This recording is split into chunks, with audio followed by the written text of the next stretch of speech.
The impudence, the audacity, the unmitigated gall of those knuckleheads of liberty podcasters, daring to voice opinions outside the mainstream of accepted thought.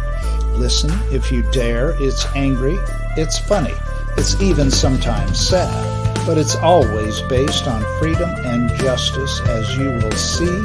Here's our host, Jason McPhee. Welcome to the Knuckleheads of Liberty. We're coming at you on October 3rd, 2022. We've made it almost through 2 years of this Biden administration. Whew, every day it just seems like a little bit farther into the abyss. But fortunately, we have a special guest here to hopefully lighten some of that up a little bit. So we have Eric Gerhardt, who is running for U.S. Senate in Pennsylvania. So he's going to join us on the panel to kick around some topics and some of these sort of related to Pennsylvania. But let me introduce you to the rest of our panel. In our upper left-hand corner, we have Leon, the word Brathwaite, last word in Liberty. He is a retired engineer in the state of California. My name is Jason McPhee, and I'll be your host. And if you're looking for Tim Everett, our Screaming Eagle of Freedom, he is out right now. We expect him back maybe in a week or two. So you'll get more Screaming Eagle then. So anyways, let's jump into our topics. First off is election integrity in Philadelphia. It seems like, this is sort of an issue because we had a lot of cries when Trump ran in 2020 that, maybe there were a few areas where there was some concern about whether or not things were being done appropriately or not. At the time, Republicans were saying, hey, we think there might be a little bit of fraud going on here. And Democrats were saying, nope, nothing to see here. Well, just a few days ago, and maybe we can get the story up here, James, in Philadelphia, a former Democrat representative, Michael J. Ozzie Myers of Philadelphia, is sentenced to 2.5 years in prison for apparently padding ballot totals of candidates. And so ballot stuffing. Yeah. And so anyways, and this wasn't his first rodeo on this either, because apparently he'd been to jail before that too. So I think they said he'd been sentenced to 6 years before this particular case. They said he also served 6 years for some election issues back in the 70s. So anyways, maybe where there's a little bit of smoke, there's fire. What do you guys think about this? Is this something that, we need to look a little deeper into? Eric, you can go. Election integrity is the foundation of democracy. They keep toting that we're a democratic society, and truthfully, if everybody's vote is counted properly and there aren't any fraudulent votes, then we have a democratic society. But the fact that people can stuff ballots, technology has changed, but there's no really safeguards they're putting in place. We have blockchain technology coming out now. I would like to propose, putting a blockchain on all the ballots, so that if we want to do an electronic filing system, it's tagged and marked when people's voter registration go in. And any new information is also tagged and marked. And then you maybe put like a facial recognition program in there with voter ID, so that you can see if it's the same person over different times through facial recognition. And then you can also have like another program that runs for signature verification.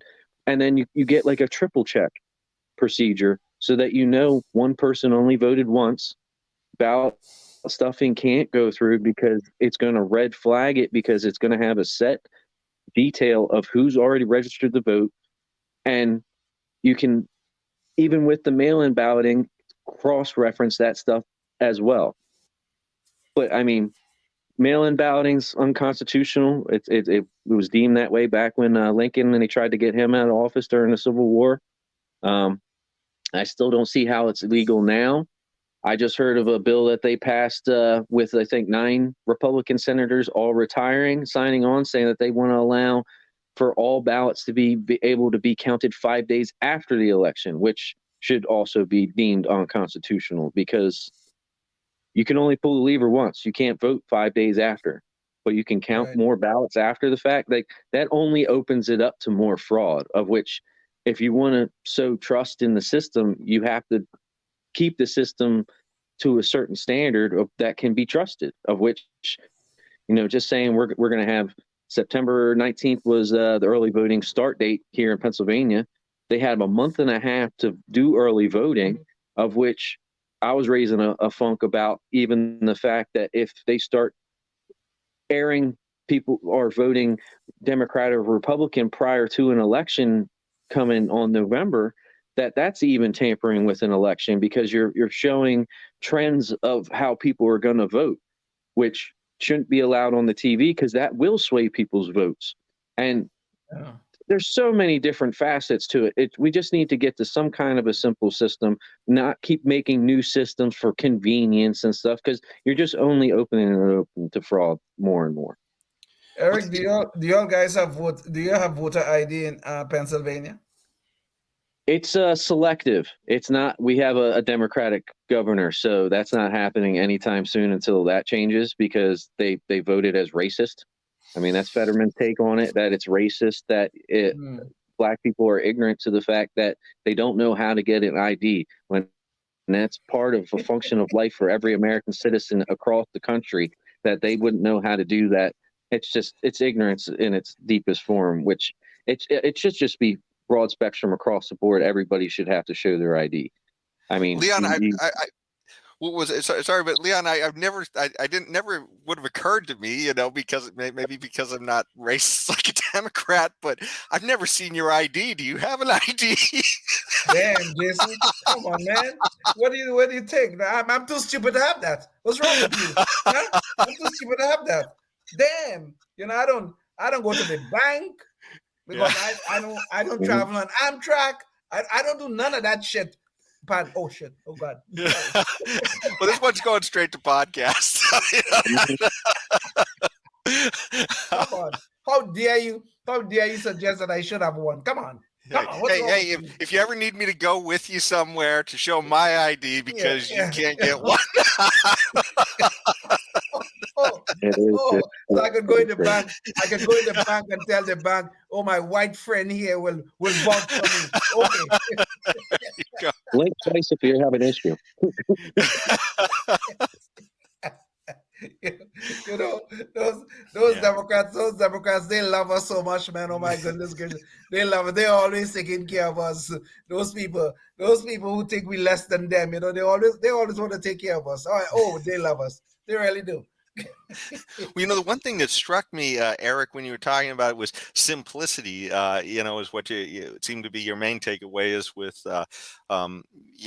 election rules to avoid election fraud. And that's one of the things that concerns me when people start talking about electronic fixes, because at some point it's sort of like, well, if we start having a whole bunch of electronic fixes, then you kind of have to have faith that whoever is pulling those levers behind the scenes is not somehow, stacking the deck. So I almost think, man, just keep it simple.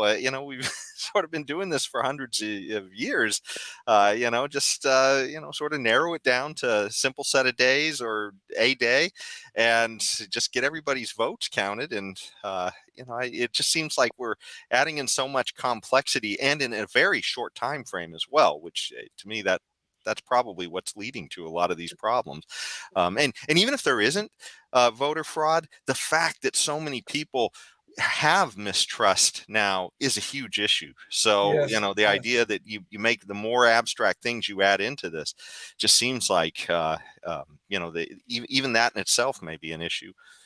Jason, I'm not sure I understand what now you talk about electronic fixes and you have a little issue here. I'm not sure I understand what the issue is with some of the things that I guess Eric raised, these electronic fixes. What exactly is the issue? I'm not sure I'm following it.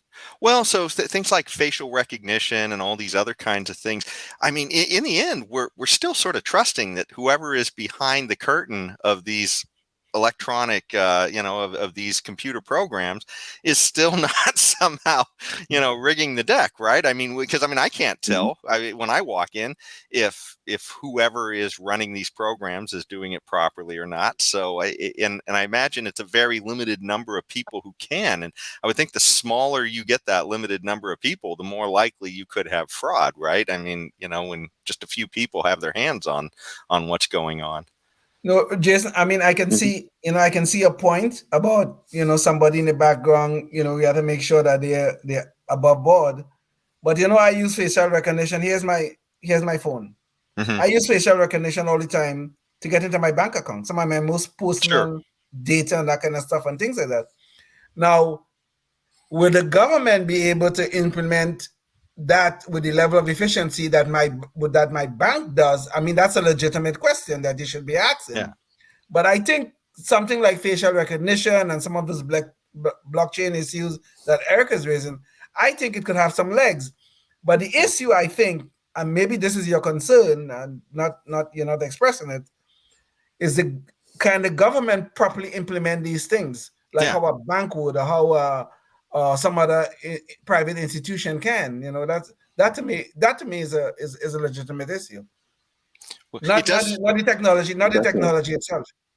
It does pique my interest when he says blockchain, because then that sounds like it's something that is outside of the government, and maybe that's something that is like Bitcoin. It's verified by everybody, not just the government. So that part, I'd definitely be interested in diving down that rabbit hole a little bit.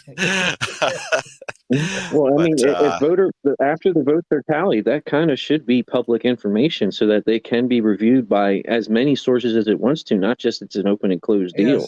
Where if there is fraud, and like if I'm just saying using blockchain and stuff like that, because I don't trust these computer system Dominion machines that somebody they're putting them all over the place, and it's tied to certain companies, which technically I think Nancy Pelosi has a huge investment in the Dominion voting machines. So yeah, I don't definitely trust that when it's a politician doing that.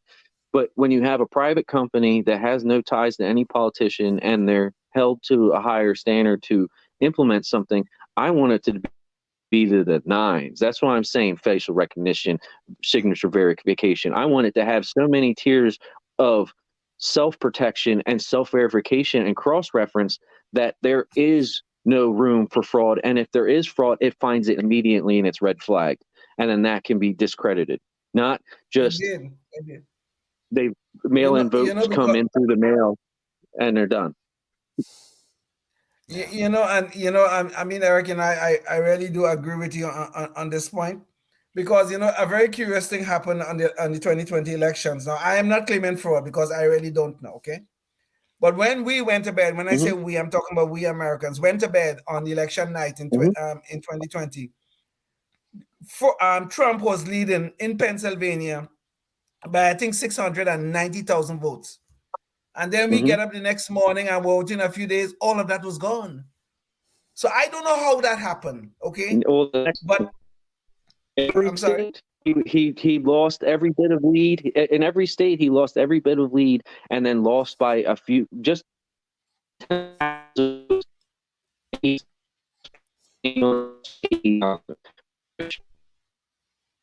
Oh, you're getting frozen a little bit, Eric. Maybe those big tech sensors catching you before you said that. Well, yeah, the fact that everybody he's winning by 7K and wake up and at 2 a.m, just all these 680K votes show up. It's just like, what a wonky dink. And then they're talking about panel vans up in the middle of the night, which they really didn't verify whether those panels came from somebody because they weren't signed. But it should be thrown out of me. If it's one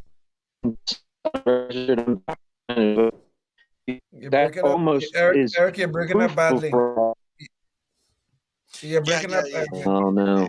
Yes, it seems like you're breaking up a little bit. I'll throw in one example that really piqued my interest, and it wasn't Philadelphia, but it was Georgia, where they had that weird case where they had all of these people who were supposed to be there looking at the counting, essentially. I can't remember what they call them, verifiers or whatever, and from both parties, and then they claimed that a pipe burst, and they sent them Yes. all home, Yes. and it was all on video, and immediately after they Mhm. sent them all home, you saw them pull boxes of ballots out from Exactly. under tables and Yes. continue counting. So Yes. I mean, it's like if that kind of stuff is happening, it would almost be crazy not to think that something untoward is going on, right? I mean, if they told you, we just need you to sign this paper, but but don't read, we're going to blank it out right when you're supposed to be reading, Yeah. but sign it anyways. Mhm. And And and Jason, in that same video you're speaking about, if you look at the upper, I think it was the upper left hand corner of that video, there's a woman in that video who's running ballots through the machine multiple times, right there in the video. And Yeah. it just makes you wonder what the hell was going on in Georgia. And Yeah. I mean, Mhm. Georgia is supposed to be a red state, but I mean, it's kind of purple these days. But it just makes you wonder. Yeah. Mhm. Something was wrong. Something was Yeah. definitely wrong. I Yeah. don't know what Eric thoughts on this. Yeah. Well, Yeah, no, you know, that should have been looked into, and if they found fraud, they should be prosecuted to the full ends of it. I mean, if like you want to have a democracy and a democratic way of voting, fraudulent votes are fraud. That's a Yes. felony of which you should be charged for and held accountable. I mean, you brought it up in the beginning where the guy was ballot stuffing and was going to serve 2 years. I mean, that seems like a light slap on the wrist for trying to rig an election. I mean, it's the only process that we have to determine who's going to make the decisions for the next few years or even longer. In my sense, where I'm running for Senate, it's a 6-year term. Like a lot of Yeah. things can change in 6 years. Yes, indeed. Yeah. Yes, indeed. No, it's just horrible, and it certainly seems criminal. But speaking of crime, it seems like there's been an awful lot of crime recently in Philadelphia, along with many other big cities as well.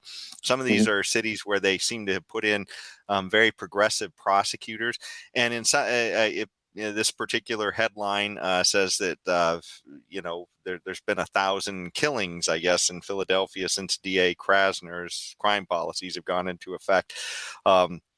Yeah, I guess that's in a 2-year period here, it's saying. But it is interesting, though, because some of the stuff that they're claiming some of these progressive DAs are for are things that libertarians are very sympathetic to, like decriminalizing prostitution and drug use. But anyways, just curious, though, is this something, these DAs that we just have to uh, I guess, is there some way we can meet in the middle with these guys, or do we just need to get rid of these guys? I mean, this is pretty terrible. It seems like some of the stuff that's happening in these places. I If mean, they were pushing these like decriminalization of prostitute, decriminalization of drug use and that kind of stuff, yes, we can talk to them. But that's not what they're doing. They may be doing some of that, but that's not what they're doing. These people have their bail reform, and this bail reform are letting repeat offenders, repeat criminals back onto the streets. And when they let them back onto the streets, they're going into communities, into the same communities that these progressives claim that they love so much, communities of color. That's their favorite word these days. They love to tell us about those things, but they're letting these criminals go back onto the streets and where they could commit even more crimes than they would have otherwise if not for those bail reform, this so-called criminal justice reform that these people are doing. This guy in particular in Philadelphia, this Krasner, he is denying that any of their policies have anything to do with the rising crime rate in Philadelphia. The man is a madman. He's defended by he's supported by George Soros or one of Soros's organizations. And all of these things all around the country, whether it's Bragg in New York, whether it's Kim Gardner in St. Louis, all over the country, you're seeing these so-called progressive DAs letting criminals back onto the streets, and they're doing nothing but wreaking havoc upon law-abiding citizens. Yep. In that same sense, it falls down to the sanctuary cities, which Philadelphia is one of those too, where Right. the immigrants that come into the city, they could be terrorists from another country, and they're coming to rape, maim, and kill, and they've done Yes. it. Like there was a story of a guy who he killed 3 people, got caught, but because he was an immigrant, they let him back out on the street. He went back out to kill 21 more people, and they Oh arrested him God. 4 times in that time. He went out and killed 3 people, got arrested, got put back out, killed more people, got put back out. I mean, that's a criminal and a dangerous individual, which should be locked up and removed from society because of his tendencies. And that's the reason for justice and putting criminals accountable for their actions. But you Yeah. got these DAs who are doing the same thing, or they're just allowing these people back onto the streets to do more crime. I mean, it kind of falls in line with the Biden agenda that he wants to steal your guns. But if they're the same criminals shooting the same like other people with guns that they're getting illegally, any real reform of taking people's guns away from law-abiding citizens is only going to incentivize criminals to do it more, because now they know you disarm the populace, of That's which right. he had the option in our state to do a concealed carry, of which he vetoed. He had the option to legalize drugs in the state, which he vetoed. They had the option to do things. Thankfully, Wolf's going after this term, but now we got Josh Shapiro possibly coming in, and he's just going to do same old, and it's going to be nothing but the same stuff. And it's a sad state that our entire country is facing in multiple levels. Yeah. Indeed, yes. It's too bad because, libertarians, we're for, voluntary interactions. We're for migration that's completely voluntary, and, people aren't taking advantage of, maybe some sort of a welfare net or some kind of, maybe being able to essentially get away with actual violent crimes, which seems to be what's happening in some of these cases.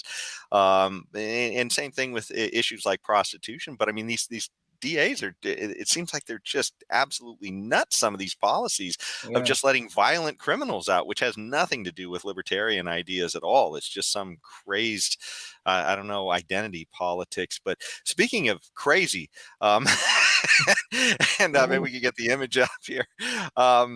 You know, should we've had real concerns over some of the people who are representing us recently, and John Fetterman is running for Senate in Pennsylvania, and he's had some issues where he had a stroke not too long ago, and some of the things that are happening at his campaigns, he's literally incoherent, and almost like he was related to Biden or something. And Biden himself is massively incoherent as well. So much so that he's had multiple calls just to take a cognitive test while he's in office, to prove that he's not crazy. That's the best way to say it, or that, not demented, or at least can, fulfill the roles of his office. Now, I do think there is some danger in having the state determine whether or not you're I guess rational enough to be a politician. But on the other hand, is that really a bridge too far?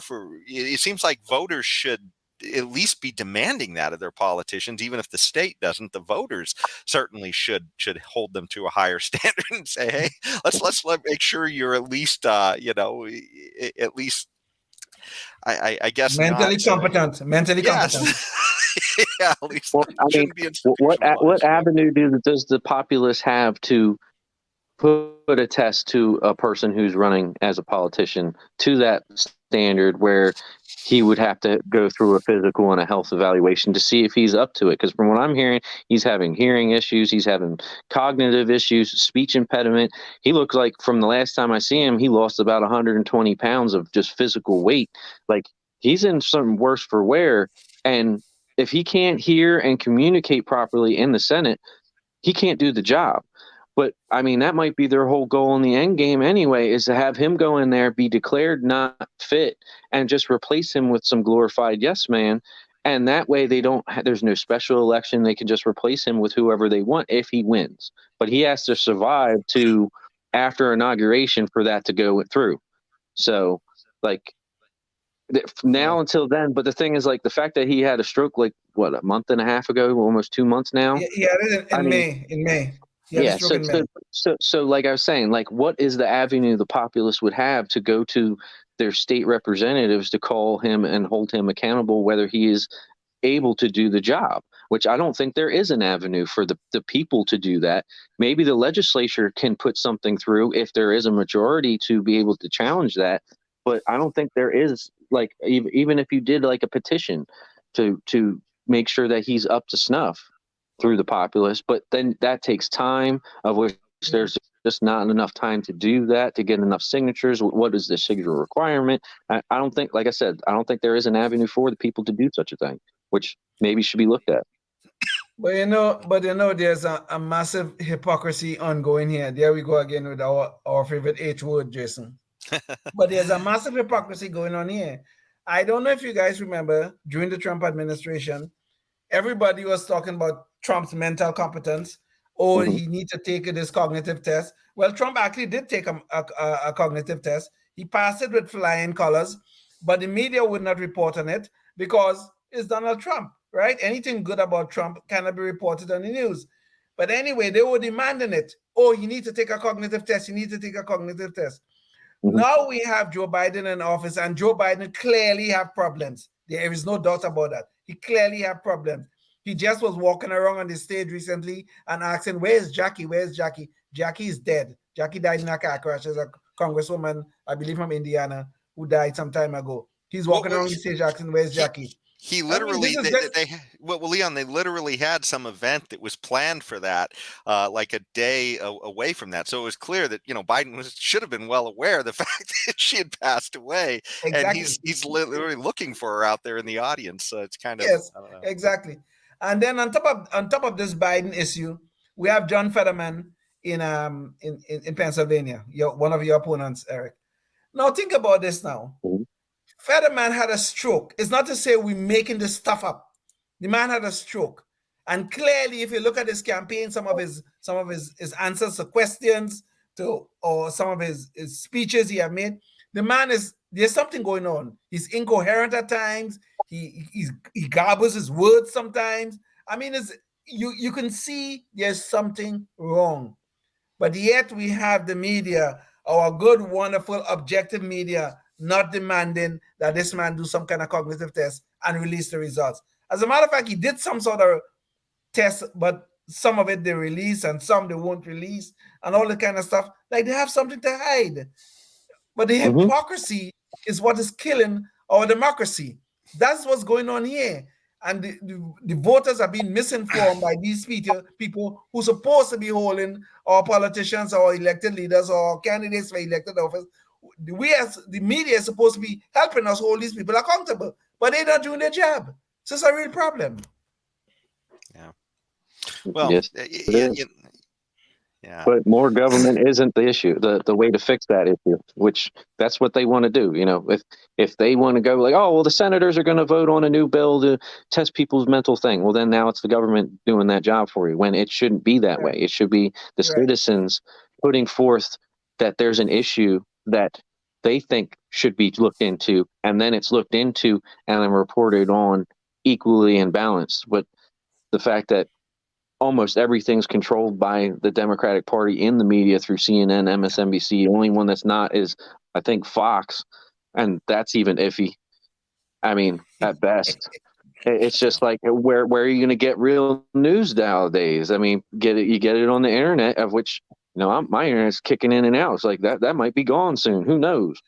And that is ultimately the problem, because like you're saying, the voters really need to just have a higher standard, than guys like Biden and Fetterman. But the problem is that the media literally doesn't hold them to any kind of account. They literally bird dog Trump to take a cognitive test, but then with Biden, they literally act like it's normal when he goes to shake hands with the invisible man behind him on the stage, and there's nobody there. Multiple when times, his wife not just has once. Yes. It's crazy. I mean, it's and I'm not a doctor. I mean, I can see it's crazy. Everybody out there can see it's crazy. But if the media is not showing you that, then you just can't see it, and so you can't see it's crazy, right? So Exactly. people who are in that echo chamber, boy, these are tough times. But let's see, you guys have a few more minutes, or do we need to wrap up? Because we can hit the NFL issue real quick if we have time for it. So, It's up to you. Let's just keep I'm on good. rolling. I'm good. okay. Well, speaking of cognitive issues, and maybe we could get this one up there too. NFL is up and rolling, and so this sort of all these discussion of cognitive issues sort of rolls into this topic, which is sort of an issue for libertarians.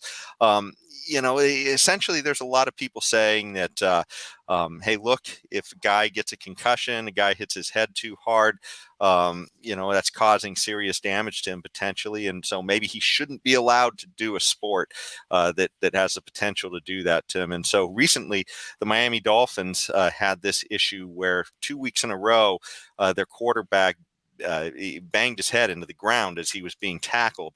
And so in the first case, a couple of weeks ago, the Dolphins were playing the Buffalo Bills, and his head hit the ground. He got up fine, but as he was starting to walk back to the huddle, he started to collapse again. Yes. But they still cleared him, saying that, okay, well, it's not a concussion issue, so whatever. But then a week later, he slammed his head in again, and they had to cart him off of the field on a stretcher. And now everybody's saying, look, this is a issue where there's clearly some a little bit of brain damage that has occurred. It doesn't appear to be any kind of severe life-altering issue at this point, but it is something where it brings up the question. People get harmed in a sport. Should they be allowed to? And I mean, as a libertarian, I think that we should leave it up to him whether or not he wants to do this. But what do you guys think? I mean, should there be standards that we impose on people whether or not they can do these things? Not imposed. Not imposed. Okay. We are Not talking imposed, here. for sure. Yes. Eric, go ahead. Go ahead, Eric. I'm sorry. No, Go ahead. you can. I was going to let you go do what you want to say, and then I have a bit because I actually just received a concussion probably about a week ago. So then I'll put my bit on after the fact. Oh, okay. Okay. So definitely not imposed. Okay. We are talking here about adults. I mean, everything in life involves risk. Okay. Seriously. I mean, I'm sitting here talking to you guys. I'm in my home. I feel relatively safe at this point in time, but God forbid a plane could come crashing right into my home. I mean, it's a low probability event, but a plane could come crashing into my home and get rid of myself and my wife, who's also upstairs. But the point is, though, every phenomena in human endeavors has a risk associated with it.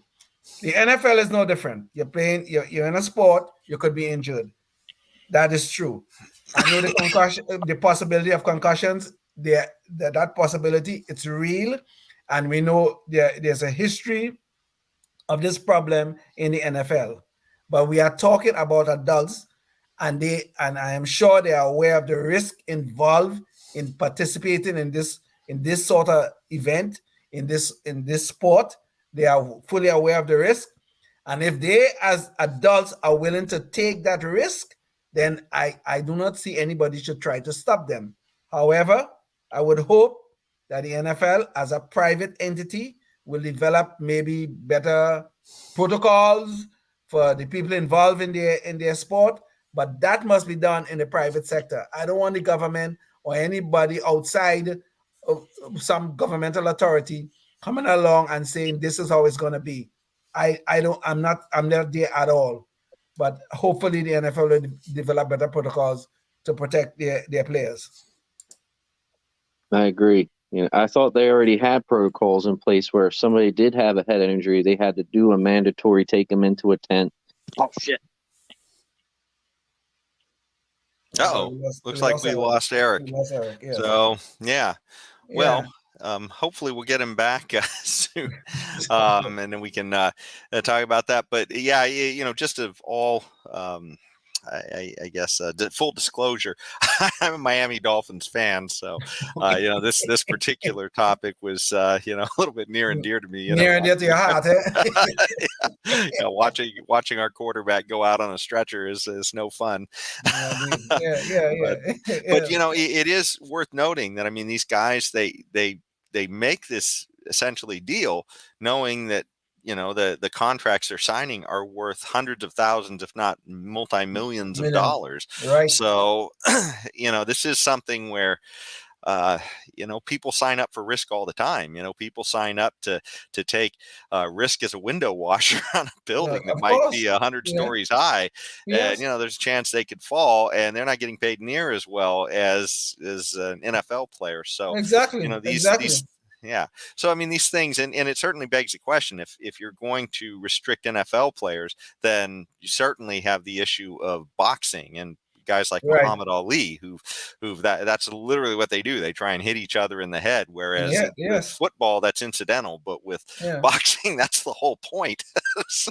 And certainly we saw what that did to Muhammad Ali, where at the end of his life, he was having some real cognitive issues. He really was at the end of his life. Yes. Yeah. But that said, I mean, you think about would you be willing to make the deal that you have this life of high notoriety where you impact millions of people around the world with your performances, and so it lessens maybe the quality of a decade of your life or so, but on the other hand, you're making that bargain where you're literally having maybe experiences that are just unimaginable, as far as being able to be on the world stage. So I just, it seems like that's something that every individual needs to make for themselves, those sort of weighing those costs and benefits. I mean, if you look at a very simple thing, Jason, take for instance, look at driving. I mean, we jump in the cars, we never think about the risk associated with that. But every year I think about 35,000 people die on our roads, and twice that amount are seriously injured. I mean, what then? If we're going to start talking about, we have to protect NFL players, but what about the drivers of vehicles? Or not even the drivers, what about the passengers in those cars? Are we going to start thinking, we got to protect them too? No, I mean, how far are we going to go with this thing? I mean, let adults figure this out. I mean, the NFL has got to, if there's something that they have been defective on in terms of setting up proper protocols, maybe they need to get something a little better in place. But that have to be done in the private sector, not government agencies dictating any of this. No, I don't want that. Yeah. Well, it doesn't look like we're probably going to get Eric back. So let's drop into our Knucklehead Noise Patrol, where we kind of look at the results of maybe people who've hit their head too many times. There's danger that they might actually become maybe a Democrat politician. Let's bring up here Kamala Harris. So apparently she was recently in the demilitarized zone in between North Korea and South Korea, and she literally made the statement that apparently she's patched things up with little Rocket Man, where he's now an ally of the United States apparently over there. What she said there was the United States shares a very important relationship, which is an alliance with the Republic of North Korea. It is an alliance that is strong and enduring. And as of the point we were getting the story ready, she had not corrected herself. So it's gone several days where, at least in Kamala's mind, we have an alliance with North Korea. This woman is literally in line to be the president. I mean, if something happened to Biden, which literally could be any moment, she could be standing there. And in her mind, we have an alliance with North Korea. In the case of your favorite quarterback, I mean, he had a concussion or two, so his problems you could probably understand. In case of John Fetterman, one of her compadres, he had a stroke, so you could understand some of the problems he's having, even though he's trying to cover it up. But you could understand the problems he's having. But as far as I know, Kamala never had a stroke. She never hit her head too often on the ground or anything like that. But yet she come up with these sort of incompetent garbage. So now I am really scared of this woman. She never hit her head. She never had a stroke, as far as I know, and she still come up with these sort of things. Sometimes the woman is incoherent, worse than John Fetterman. What are we dealing with here? And this woman is a heartbeat away from the presidency of the United States. I think we're in serious trouble, man. We're in really serious trouble. Well, Leon, according to her, she's hit her head too many times on the glass ceiling. It's keeping her down. Right? Oh, sorry. I did not understand that, Jason. I really did not understand that.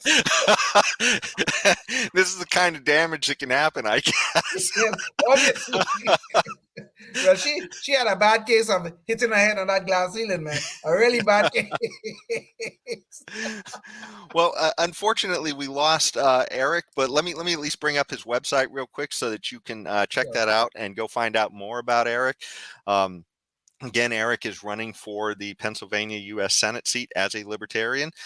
So definitely go check that out, and you can find out more about him there. And just give him a shout out and support that. He's out there fighting for liberty. So, gosh, I can't think of anything else, Leon. So I guess at this point we'll leave it there. So until the next show, stay free. Yes, indeed. Life, liberty, and the pursuit of happiness, always and forever. Thank you for listening to the Knuckleheads of Liberty podcast. Find us on Facebook, Rumble, YouTube, your favorite podcast network, and at knuckleheadsofliberty.com.